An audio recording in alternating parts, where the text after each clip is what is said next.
भाई साहब आपके लिए, बेटा आपके लिए, कैमरे वाले भाई आपके लिए, वो जो पीछे भाई साहब हरी टी शर्ट में खड़े भाई साहब आपके लिए, ये जो भाई साहब यहां भगवा कमीज में खड़े भाई साहब आपके लिए, ये जो बहन जी यहां पे बैठी हुई है बहन जी आपके लिए, ये जो छतरी है छतरी तेरे लिए, कि आपके लिए चंद कतरे लहू के लाया हूं, खुद मुरझा गया हूं पर फूल खुशबू के लाया हूं, और आप लोगों को तालियां बजानी ही होंगी, मैं घर से पत्नी के पांव छू के आया। बहुत बहुत अच्छा, मैं बहुत मतलब मुझे बहुत अच्छा लगा। देखिए मैं बतला दूं, एक दादा बैठा हुआ था धूप में, इतने में एक पोता आया, कर दादा एक बार टैं बोल दे। दादा की समझ में नहीं आया, कह रहा लेट टैं, कह रहा हो गई तेरी बल्ले बल्ले हो जाएगी बल्ले। दादा की समझ में नहीं आया, इतने में दूसरा पोता आया, कह रहा दादा एक बार टैं बोल दे, कह रहे लेट टैं, कह रहा हो गई तेरी बल्ले। अब दादा ने हाथ पकड़ ले, कह रहे चक्कर क्या है, ये टैं क्यों बुलवा रहा और बल्ले बल्ले का गाना क्यों गा रहा, और अगर आपको लगे कि कहीं ना कहीं हमारे घर से पारिवारिक मूल्य कहीं गायब हो चुके हैं तो आप लोगों की तालियां चाहता हूं। दादा ने पूछा बे ये बता कि टैं क्यों बुलवा रहा और बल्ले बल्ले का गाना क्यों गा रहा है। बोला अंदर मम्मी पापा से कह रही थी एक बार ये बुढ़ा वट टैं बोल जाए। देखिए मैं आप सबसे सिर्फ एक छोटा सा निवेदन करना चाहता हूं कि सावन में जिस पेड़ पे घोंसला हो जाता है, पतझड़ में वही पेड़ खोखला हो जाता है, और हाथ पे हाथ रख के बैठने वालों आपकी तालियों से किसी का हौसला हो जाता है। वाह वाह वाह वाह, क्या बात है जी। मैं बतला दूं भाई साहब, देखिए आज हमने मंच पे एक भी ओज का कवि नहीं बुलाया। भाई साहब मैं सच बतलाऊं, हमें पाकिस्तान से मोहब्बत है ही नहीं। मैं बता दूं, पिछले दिनों एक लड़का पाकिस्तान का फेसबुक पे मेरा दोस्त बन गया, और भाई साहब रोज मैसेज में लिख के भेजा, अबे शर्म करो सानिया मिर्जा ने पाकिस्तान में शादी कर ली, अबे शर्म करो सानिया मिर्जा ने पाकिस्तान में शादी कर ली। भाई साहब गुस्सा आ गया मुझे, और अगर आपको लगे कि मैंने सही जवाब दिया तो ताली बजाना। वो बोला भाई साहब शर्म करो सानिया मिर्जा ने पाकिस्तान में शादी कर ली। मैं कहा बेटा अगर एक बेटी दी है तो एक बेटी ली भी तो है। कर हमने कौन सी बेटी दे दी। मैं कहा क्यों गदर फिल्म में सन्नी देओल नहीं लेके आया था मीशा पटेल को। और हम भारतीय दहेज के कितने भूखे होते हैं, ये इस बात से साबित होता है कि जब अमरीश पुरी ने कुछ नहीं दिया तो अगला तुम्हारा हेड पंप उखाड़ के लिया। और भगवान का शुक्र करो कि सन्नी देओल गया था, अगर इमरान हाशमी जाता तो। मैं बतला दूं भाई साहब, पाकिस्तान को खत्म करने के लिए भारत में सिर्फ और सिर्फ एक व्यक्ति, राहुल गांधी। अब आप पूछोगे कैसे, जिसने 32 साल पुरानी बसपा उखाड़ दी, 24 साल पुरानी सपा उखाड़ दी, कांग्रेस खुद की 125 साल पुरानी उखाड़ दी, फिर पाकिस्तान तो सिर्फ 70 साल पुराना है भाई साहब। मैं सच बतला रहा हूं आपको। और आजकल तो उसका नाम पप्पू रख दिया भाई साहब। एक मां ने अपने सीधे साधे बेटे से बोला कि तेरी बहू 6 महीने से पीहर में है, जाके उसे लेके क्यों नहीं आता। कह रहे ठीक है मम्मी। अब भाई साहब ससुराल पहुंचा तो कुएं के पास 6-7 सालियां खड़ी थी। सालियों को पता था कि जीजा जी का दिमाग थोड़ा सा कम है। बोली जीजा जी नमस्ते। बोला नमस्ते। कह रहे जीजा जी क्या करने आए हो। कह रहे अपनी बहू लेने आया हूं। कह रहे आपको नहीं पता। कहता के कर वो तो विधवा होगी। पट्टा वहीं से घर के लिए वापसी हो लिया। घर पे मां इंतजार कर रही थी। मां ने पूछा भाई तू तो बहू लेने गया था। बोला मम्मी तुझे नहीं पता। किरके कर वो तो विधवा। बोली बेवकूफ तेरे रहते वो विधवा कैसे हो जाएगी। बोला क्यों मां मेरे रहते तू विधवा ना। बोले अरे बेवकूफ मैं तो तब विधवा हुई थी जब तेरा बाप मर गया था। बोला हो सके उसका भी बाप मर गया हो। ये महिलाएं भाई साहब मैं बतला दूं, एक बार एक मंच पे मैं बहुत अच्छे तरीके से पढ़ रहा, मैंने मंच पे कविता सुनाई, चुटकुला सुनाया, मुक्तक सुनाया, हर तरीके का परपंच किया, पर महिला ताली बजा के ना दे। मैं आखिर में जाके उनके पैरों के पास खड़ा बोला माता कोई गलती हो गई है तो बताइए, आप ताली क्यों नहीं बजा रही। बोली तेरी शक्ल मेरी सास से मिले। भाई साहब मैं सच बतला रहा हूं, ये महिलाएं होती हैं। हरिद्वार की तरफ 2 बसें जा रही थी, आगे वाली बस में सारी सास, पीछे वाली बस में सारी बहुएं। सास वाली बस खाई में गिर गई तो बहू वाली बस में एक बहू ने रो रो के, हो मेरी सास, हो मेरी सास। सबने पूछा, ओहो तू तो बहुत प्यार करती थी। कह रही ना, मेरी वाली तो आई ना।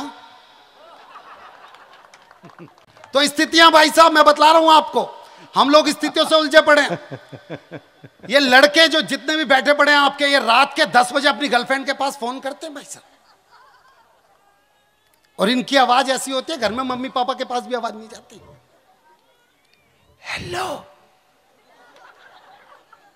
अब लड़की को तो पता नहीं है ना लड़का किस टेम्परेचर मोड पे है। हाँ हेलो, क्या कर रही है? कह रही खाना खा रही हूं। खाने में क्या खा रही है? कह रहे बेवकूफ, तू ये जान के क्या कर लेगा मैं खाने में क्या खा रही हूं?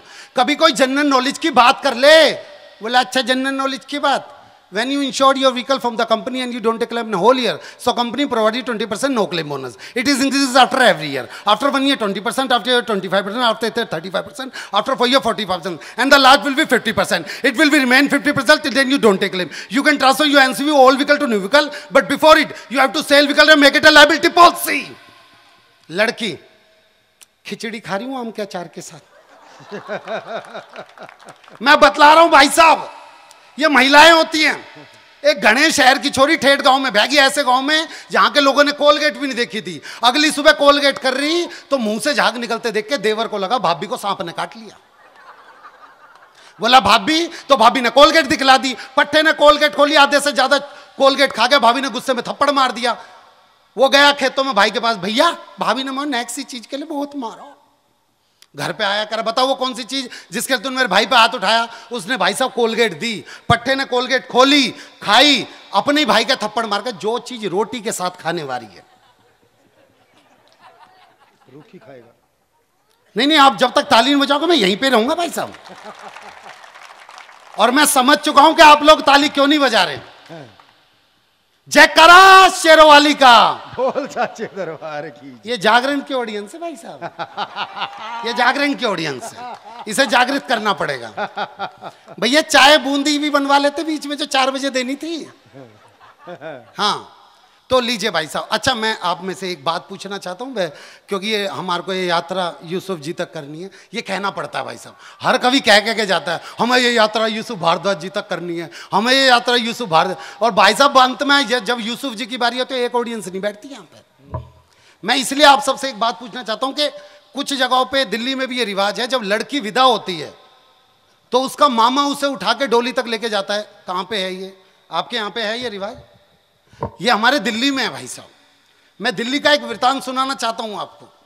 लड़की का वजन कम से कम 130 किलो और उसका कोई सगा मामा नहीं, पर गली के एक व्यक्ति प्रताप ने, मेरे कैरेक्टर का नाम है प्रताप, गली के एक व्यक्ति ने जो कि 40 किलो का है, उस लड़की के बाप से 2 लाख रुपए ब्याज पे ले रखे। अब कुछ लोग होते नहीं शादी में जो कहते भाई साहब कोई काम हो तो बताना। अब वो फंस गया। प्रताप ही आके बोला भाई साहब कोई काम हो तो बताना। प्रताप लेके जा। प्रताप ने देखी, किसे लेके जा? अरे छुटकी को लेके।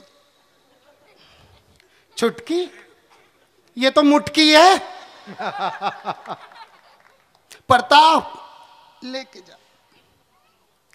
भाई साहब मैं 2 महीने की ब्याज नहीं दूंगा आपको। ये कह के अगला गया।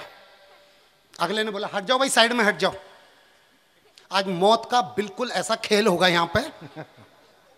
उसने जैसे ही लड़की को उठाया, भाई साहब रीढ़ की हड्डी में हल्का सा दर्द हुआ अगले, पर वो हिम्मत नहीं हारा। और भाई साहब घर का आंगन भी कितना बड़ा, यहां से लेके जितनी दूर में वो लास्ट वाले भाई साहब खड़े हैं और बाहर गाड़ी खड़ी है जिसमें लड़की को बैठाना है। अब उसने लड़की को उठाया, आधे रास्ते तक लेके ही पहुंचा था कि लड़की के अंदर मां की ममता जगी। वो गोदी छोड़ के फिर दोबारा भाग के गए। लड़की का बाप प्रताप लेके आ। प्रताप लेके आ मतलब यहां आधे रास्ते तक ले तो आया था भाई साहब, आपने देखा था कोठारी जी, देखा था आपने, मैं बीच रास्ते तक लेके भी आ गया था। प्रताप लेके आ। प्रताप फिर से मैं 3 महीने की ब्याज नहीं दूंगा आपकी। वो फिर दोबारा गया, अब की बार उसने फिर लड़की उठाई, पर लड़की की बड़ी बहन जो 150 किलो की थी, जब वो उसे गोदी में उठाने लगे तो बड़ी बहन ने अपना हाथ अपनी बहन के हाथ पे रखा और उसे बोलते हुए जा रही है, और उस 150 किलो की बहन का हाथ का बोझ भी प्रताप के कंधे पे ही, और बोलते हुए जा रही है, देख सास से ना तमीज से बात करनी है, ससुर का सम्मान करना है, देवर से प्यार करना। बोला तू लिख के दे दे, मैं गाड़ी में दे दूंगा। वो लेके निकलने लग गया। भाई साहब आप तालियां बहुत कमजोर बजा रहे हो भाई साहब, मैं सच बतलाऊं। वो लेके निकलने लग गया, इतने में दूसरी छोटी बहन आई, वो 130 किलो की थी। बोली बहन यो मेकअप की किट तो ले जा, वरना जीजा जी पहचानेंगे कैसे। यानी कि 130 किलो की वो 5 किलो की मेकअप की किट। अगला फिर चलने लग गया। आगे चलने को हुआ ही था, बगल में बाप खड़ा हुआ था। बोला हो मेरी फूल सी बच्ची। बोला तेरी फूल सी बच्ची ने ना मेरे फूल चुगने वाले काम कर रखे, इसे गोदी में लेके देखा। उसे आगे लेके निकला भाई साहब, थोड़ा सा आगे लेके निकला ही था कि इतने में उसका भाई आया भाग के। बोला दीदी, ओ दीदी अब मैं किसके संग लड़ूंगा। बोला इधर सुन, ओ दीदी के भाई इधर सुन, ये सोच के मेरे बाद मेरे बच्चों को कौन पालेगा, कसम खा यहीं पे ही तू मेरे बच्चों को पालेगा, कसम खा। वो चलने लग गया भाई साहब, थोड़ा सा आगे बढ़ा था कि इतने में बुआ आई पैरों में गिर के, कह रही नाले जान दू, अरे मर जाऊंगी नाले जान दू। बोला अगर यो हाथ से छूट गई तो सच में मर जाएगी। भाई साहब साइड में खड़ी होगी बुआ। इतने में वो थोड़ा सा आगे और बढ़ रहा था, थोड़ा सा आगे बढ़ा ही था कि इतने में अंदर से आवाज आई, भाई लड़की की दादी कुछ कहना चाह रही है। हैं? अच्छा अंदर ना कही उसने कुछ। अब लड़की की दादी आई भाई साहब, लड़की की दादी जब बगल में आई तो लड़की की दादी की सांस, क्या कह रही है ये भैया। लड़की की दादी की सांस फूल रही है, सांस फूल रही है। कह रहा किसी की सांस उखड़ भी रही है, ये भी देख लो। क्या कह रही है, कह रही बेटी घर में खुश रखियो, ठीक है ना, और मेरी फूल सी मेरी चिड़िया सी बच्ची उड़ के जा रही है, मेरी चिड़िया उड़ गई। बोला तेरी चिड़िया उड़ रही है पर किसी के तोते भी उड़ा रही है। अब भाई साहब आगे बढ़ा, जैसे ही उसे सामने घर के सामने कार खड़ी हुई दिखी, वो कार के पास जैसे ही गया, कार वाला बोला जी यो वाली कार नहीं है, 4 कार छोड़ के। वो उस 4 वाले कार के पास पहुंचा किसी तरीके से लेके, और वो जब उसके पास लेके पहुंचा, वो बोला भाई दरवाजा खोल कर, यो वाला खराब है, उस तरफ से लेके आओ। अब वो उस तरफ लेके पहुंचा, जैसे ही वो पहुंच रहा था उधर से एक बंदा बोला भाई साहब पीछे हो जाओ। बोला क्यों, कह रहा भाई साहब यहां से गाय आ रही है। बोल गाय को बोल यहां से भैंस आ रही है।